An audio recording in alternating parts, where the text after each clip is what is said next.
Hello. So I am going to talk about how having an information-intensive environment, including various developmentally appropriate print and digital text, how they can enhance student vocabulary and contribute to a positive classroom climate, but also um, summarizing my understanding of how oral language in an information-intensive environment impacts reading and writing development. By the way, I'm also reading this. I wrote a bunch of notes. I think it would just be a little bit easier. So I want to start first by just talking about information in intensive environments because prior to the class, I didn't realize what exactly that might have meant. I thought it originally just meant that people were able to get multiple types of text like books, online resources, things like that, more of like a simple definition of it. But after reading, I saw that it meant a lot of things. It could mean how the classroom is set up, you know, signs, labels, quotes on the wall, writing equipment, having a reading and writing corner, reference materials, audio-visual equipment. There's a lot of things that it encompasses rather than just books. I think that when it comes to how having an information-intensive environment, how it can enhance the students' vocabulary and contribute to a positive classroom climate.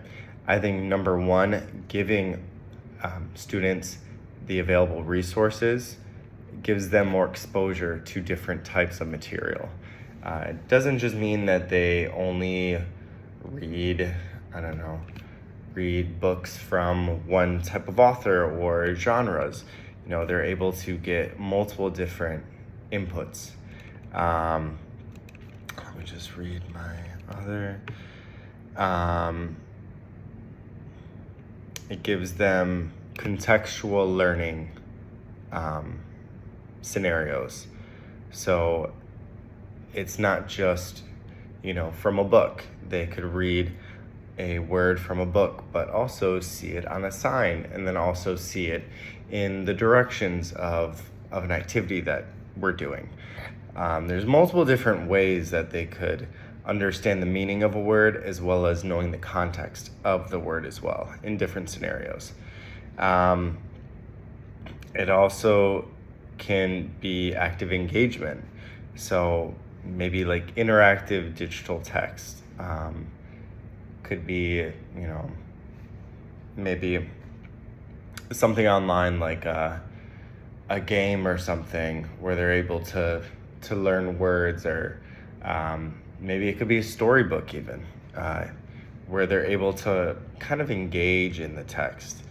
Or maybe role-playing games. That's also another thing that's more active and engaging, but they're also able to learn the material. And then I think having little things like a reading and writing corner, storytelling day of the week, it kind of makes it more supportive of an environment for the kids, and it lets them explore different things, whether that's finding their own voice or understanding other people's voices. And then how it also affects the understanding of how oral language in information-intensive environments, how it impacts reading and writing development. Just a second. I think a big thing is that it bridges spoken and written. So you could have a lot of activities that are written, or reading. So books, textbooks, poetry, but you could also have a lot of spoken activities. So maybe discussions, maybe storytelling, maybe presentations. There's a lot of different things where they're able to bridge the gap between both and see how they might be different, see how saying it one way orally could be different or similar to a printed form. And it also strengthens phonemic awareness. Let me see. Let's see. I think another thing that was interesting, one of the articles talked about one of the schools that took on a lot of information intensive ways of supporting their students.